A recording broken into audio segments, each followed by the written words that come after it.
Women's IT World.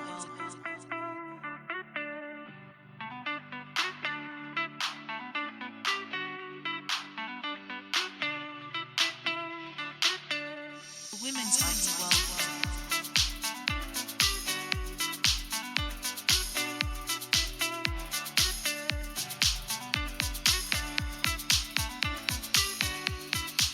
Women's IT World.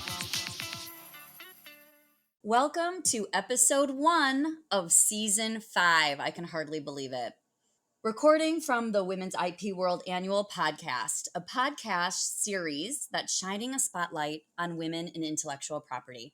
I'm your host, Michele Katz, and I'm the co-founding partner of the law firm Advitam IP, which in Latin means intellectual property for life. We are based out of the US in Chicago. Me and my firm are hosting this podcast on behalf of Northens Media PR and Marketing Limited, based out of the UK and London. They are the publishers of the Women's IP World Annual and the Global IP Matrix magazine, and others as well. The 2025 edition of the Women's IP World Annual can be found digitally at www.womensipworld.com. Again, that's www.womensipworld.com. And you can listen to the annual as well on your favorite podcast app. And if you're attending real live conferences, which I hope you are, then definitely stop by the Northens Media booth at all the major conferences to pick up a hard copy. Today, we are going to be talking to Terita Kalloo. She is the founding partner, I believe, since it's Terita Kalloo Law, out of Trinidad and Tobago, which is in the Caribbean. Welcome, Terita. Thank you so much, Michelle. It's great to be here. Lovely to have you, although I'm sure it's lovelier where you're sitting right now. In Chicago, the leaves have pretty much fallen off the trees and it's pretty cold. Pretty cold. Tell us about Trinidad and Tobago. Well, most people have never heard of Trinidad and Tobago, and mostly because we're a very tiny island in the Caribbean. So I don't know if you're familiar with the Caribbean region, but we're at the very end of the tail of Caribbean islands that you see, very near to Venezuela in South America. And we are about a population of 1.2 million people. And we have our history from being a former British colony. And in terms of the IP world, I would say that we are definitely, one of those hidden gems in the Caribbean region, because I know there's a lot of preconceptions about our region, and rightly so, because of course we're developing countries. But we actually have quite a robust IP system here in Trinidad and Tobago, and I would say our IP office here is one of the leaders in the region, and we're a very multi-ethnical country with quite a very rich culture and traditions. And in terms of the IP world, we have quite a lot of great IP professionals on our shores. So if you haven't been yet, I would definitely recommend a visit. Well, I do often talk about my Caribbean cruising. So, those that are listening, you may have heard before that I am an avid cruiser with my family. So, we take an annual trip down to the Caribbean. We haven't been to Trinidad and Tobago because it does reach so far south, but I am longing to go. It sounds so beautiful. And the waters are just gorgeous blue, the food, the people, everything is just lovely in the Caribbean. Now, I would love to hear from you as to why is two names? It's two islands and two names? How is it grouped together? Can you give us a little bit of background on that? Yes, so it is actually two islands. So Trinidad would be the larger island, and that's where a lot of the commerce and a lot of the business side of things happens within the two islands. So it's one country, two islands. And so in Trinidad, we're an oil and gas producing country. And so it's very much more industrial, not your typical Caribbean island. And Tobago, however, is where you go for the white sands and the blue seas, and their focus is on tourism. So we work hard here in Trinidad, and then we go and we relax on the beautiful shores of Tobago when we're done. It is one country governed under one set of laws, and we basically are sister countries, as we call ourselves. Lovely. And so, do you often vacation then in Tobago? Definitely. I was there just, I think, 1 month ago, and I'm quite tempted to go again this weekend. If you have not been, I highly, highly recommend it. It's really a beautiful island. It is on my list, and now I'll know to have some extra time in the white sands of Tobago. I love the sound of that, especially when I'm looking out my window in the gray, into the gray that I'm looking at right now. So wonderful. So Terita, are you born and raised in Trinidad? Yes. So I am, I believe, fourth or fifth generation Indian population in Trinidad and Tobago. Our history is that we're a former British colony, and subsequent to slavery being abolished, there were indentured laborers that came in from China, from India, and settled here in Trinidad and Tobago. So that's where our very diverse culture and religion and everything comes from. We're literally a melting pot in the Caribbean. It's quite lovely to experience, and it influences a lot of our food, a lot of our heritage, a lot of our customs. So it's definitely something to experience. And yes, I've lived here all of my life, with the exception of just 2 years in another Caribbean island, Barbados. And so I've started my practice here, and it's been quite a lovely journey here in Trinidad and Tobago. Now, in Trinidad and Tobago, I know in some Caribbean islands they don't do patents. There's no patent filings. Or on the trademark side, maybe they only register products and not services. What is the system? What can and can't be done in Trinidad and Tobago? Luckily, in Trinidad and Tobago, we have really updated our laws as they have developed internationally. So we can file both for trademarks, we can file both products and services. It's updated in terms of classification to the most recent edition of the NIS classification. And you can also file through the Madrid system because we're also part of the whole Madrid protocol. And in terms of, for example, non traditional trademarks, we have amended our laws. It was assented to in 2020. And so I would say, on a comparison internationally, we have quite updated laws as it relates to trademarks. As it relates to patents, it's quite the same. So we are members of the PCT, and we have been for, I believe, I mean, probably 20 years. And so it's quite um, a normal system for us here in Trinidad and Tobago, and a lot of countries utilize our territory in particular, and when it pertains to patents, because I don't know if you've ever heard of submarine filings, but essentially they like to file in countries where there are no online search systems. And so when you're trying to now, when companies are trying to be a bit discreet, they choose these jurisdictions. So we see quite a lot of patents being filed from the pharmaceutical industry, for example. And we also have locally capabilities where we can have direct patent filings here, and we have cooperations with different IP offices. So, for example, the Chilean IP office, where they would provide us with any sort of substantive patent examination that we may require. We also have systems and laws in place to protect geographical indications, industrial designs, and integrated circuits. And so it's pretty a very, I would say it's quite a robust system. One development that we are currently trying to work on and get on board is to see to the Hague Agreement, so that we can have the international filing systems for industrial designs. But apart from that, I would say it's quite a developed system for the region. It certainly sounds like it. I mean, it's like you have it all. You have it all in this whole submarine filing system. I mean, that's fascinating, and what a strategy for some of you out there listening to think about that, um, that you may not have previously. So, how did you get into IP?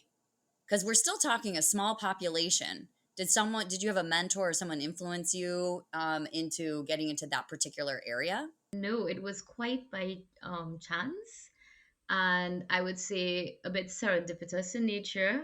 So, my introduction into IP, the short story is that after 3 years, I had to work 5 years for the government, because under our we have a system in Trinidad and Tobago where if you are a scholarship winner, so if you have achieved a certain milestone in your education, they pay for everything. They pay for your schooling, they pay for your university training, and then in return you work for the length of time of your degree for the government. And in my case, it was 5 years. So after 3 years, interestingly enough, I was ready to leave the legal profession, and I kind of wanted to do something in accounting.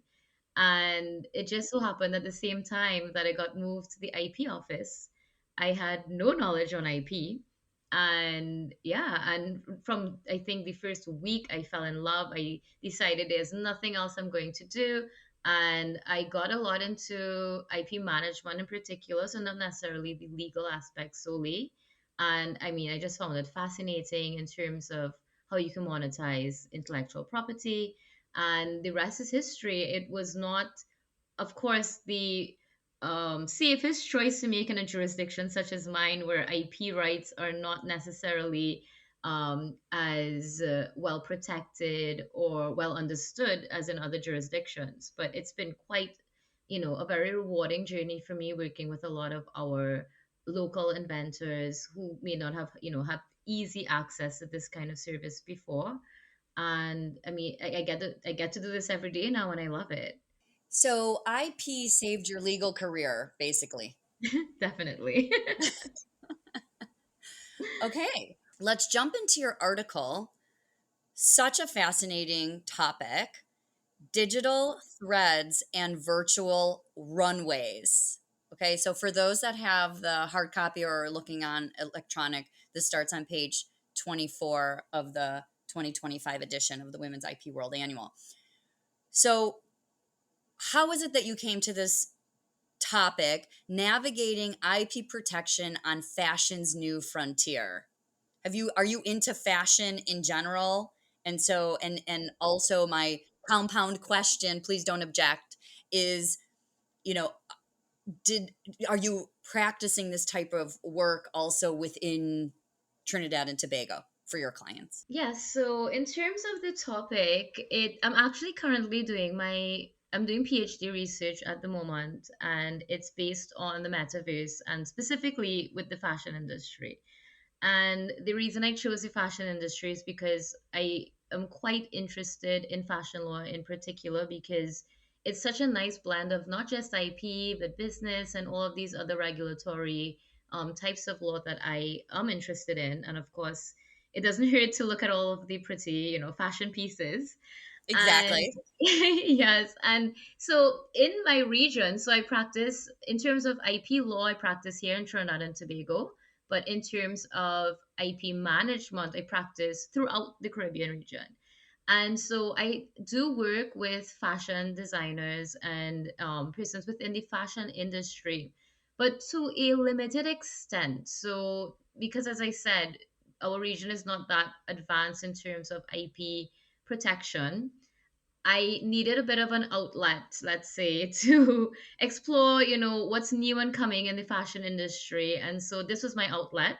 When I started the research, the metaverse was still a very hot topic. I'm sure you know by now it's not really that talked about, and we can get into that.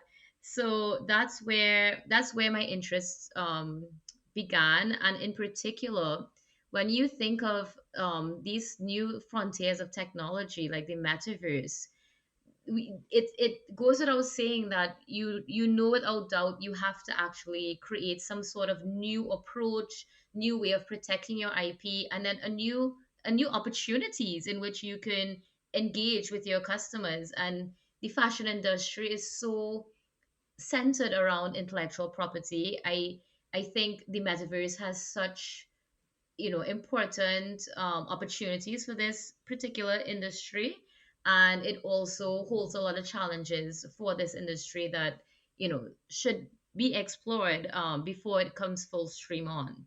Well, before we get to challenges, let's talk about how we're seeing brands, via in the metaverse or other, platforms, the use of artificial intelligence, blockchain, advanced robotics, they're shaping, it seems like, industries across the board. And that's part of what I got out of your article. Can you set the stage for those listeners that are not following this, that aren't getting a PhD, right? So that we understand what are we seeing online in platforms like metaverse. Yes, sure. So, I mean, at the moment, we're not seeing much, to be quite honest. But I will let me take you through what I've seen from the start of my research to now. So, of course, in 2020, we had COVID happen, and what I thought was fascinating, because of course I'm looking at all of these different fashion brands in particular, and one brand stood out, which was Nike. And at this point, I consider Nike to be an innovation company and not a fashion company, because when I track the timeline of when Meta would have made their announcement in terms of how much they were investing in this metaverse, and how quickly Nike came on board and they started filing existing trademarks. They started creating new trademarks just for the metaverse. They started filing patents to create some sort of exclusivity on these platforms and be able to do certain, things that you would want to be able to do. So being able to go cross platform, being able to track authenticity, which is a huge issue, of course, for counterfeit goods in the real, physical goods market. And so it was quite, astonishing to see what they were able to do. What's happening right now in terms of all these fashion brands that have gone, there's a lot less activity, but I see them still playing in both rounds. So Gucci, for example, they created this immersive Gucci garden that had, I think, more than 2 million visitors. You had Dolce and Wow. Gabbana. They had, yeah, and that's the beauty of it, and that we could speak about next. But the Dolce and Gabbana, so they had a bit of a rocky experience in the metaverse, which again shows you why you need to have your legal agreements and licensings in place, and that's why, like, for example, Nike had their own patents, they owned it, and so they could have, and they also acquired a company called Artifact.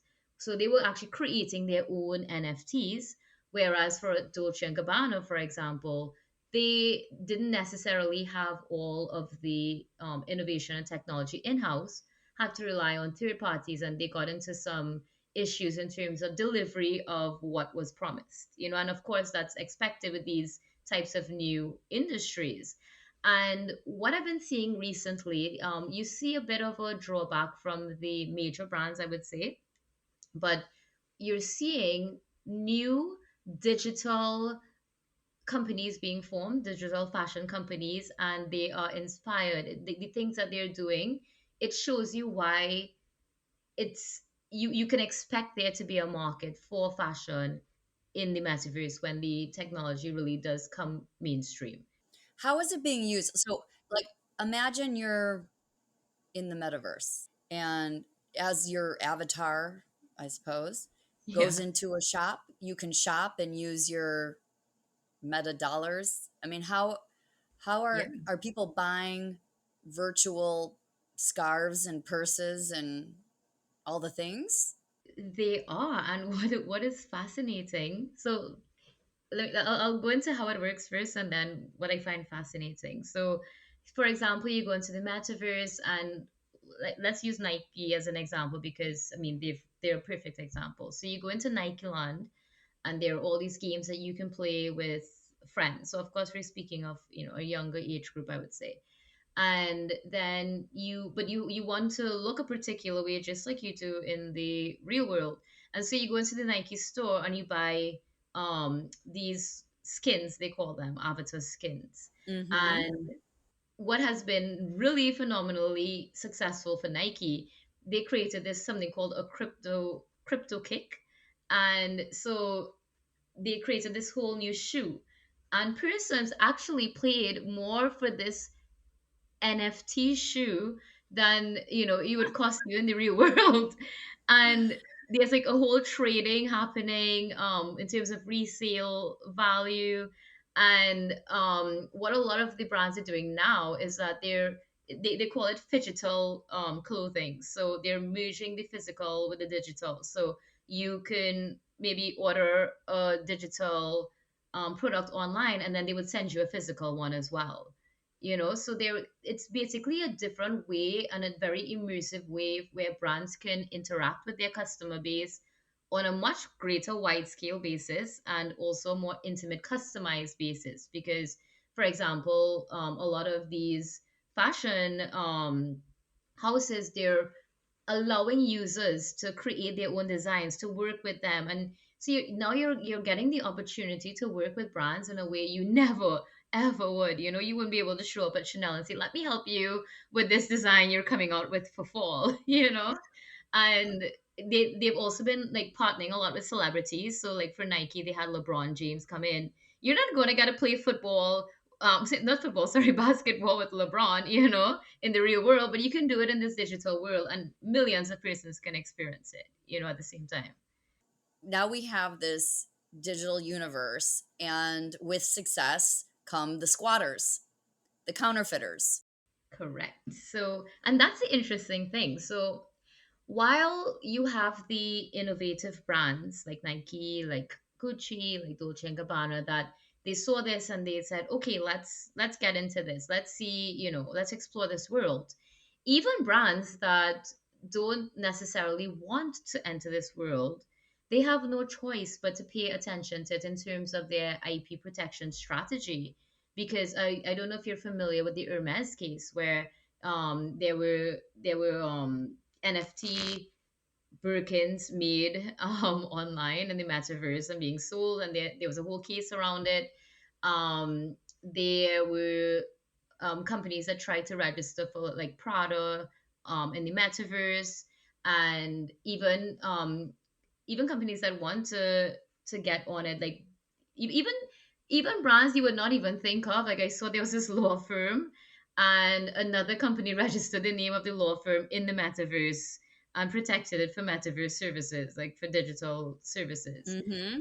and and so it's something that even if you do not plan to be in this space, um it's something you still need to make a part of your whole IP management and your whole IP strategy. Because yeah, you could imagine how difficult it's going to be, where before there we have counterfeit issues, let's say inland counterfeit issues, where you have counterfeit products being sold in store. And that was, even to this day, that's very hard, or not very hard, but it's still a challenge for brands to enforce against that. Then the internet came, and then that became even more difficult, where you're selling all of these counterfeit products online. And now we have just this third different layer, where it's it's happening in the metaverse. So, what laws are actually controlling this? How do you get a takedown action? How do you stop the infringements from happening in that space? And because why I find it even so much more dangerous is because the metaverse is meant for brand owners to have a much more engaging experience with customers. So could you imagine if there are counterfeit entities having this engagement with your customers? It can be quite a dangerous thing for brands and their brand value. Yeah, the lesson I think that we can take away, at least one of them, is just because you're not there doesn't mean you can ignore the problem. Correct. I definitely agree. Yeah. Well, I encourage all of our listeners to check out your article, Digital Threads and Virtual Runways. Um, can you believe it? We're actually at the end. But before we finish, I would love to know if you have a mantra, words that motivate you, that you live by, that you could share with us.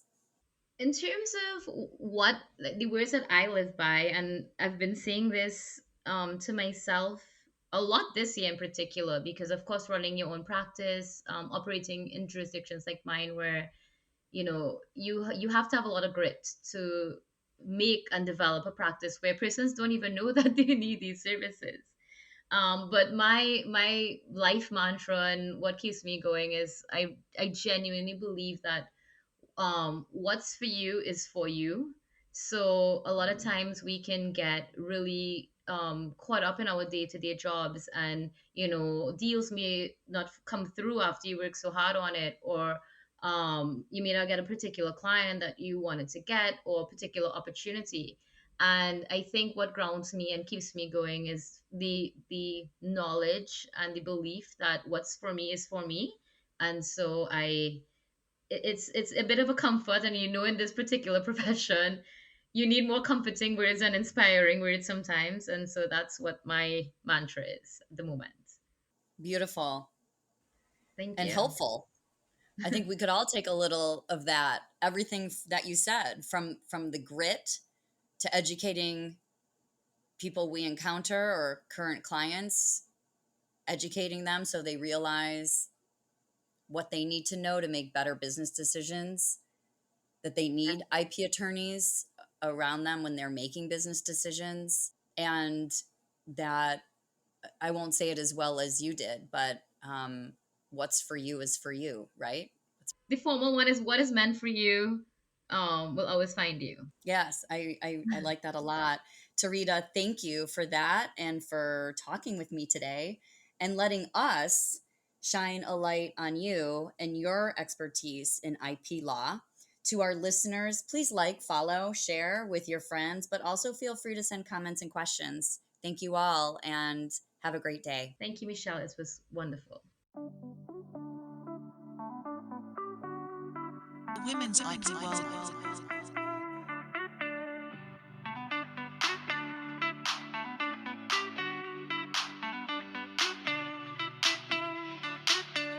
The women's IP world. You have been listening to the Women's IP World podcast, hosted by Michele Katz from Advitam IP in Chicago, USA, on behalf of Northlands Media PR and Marketing Limited in the United Kingdom. The women's IP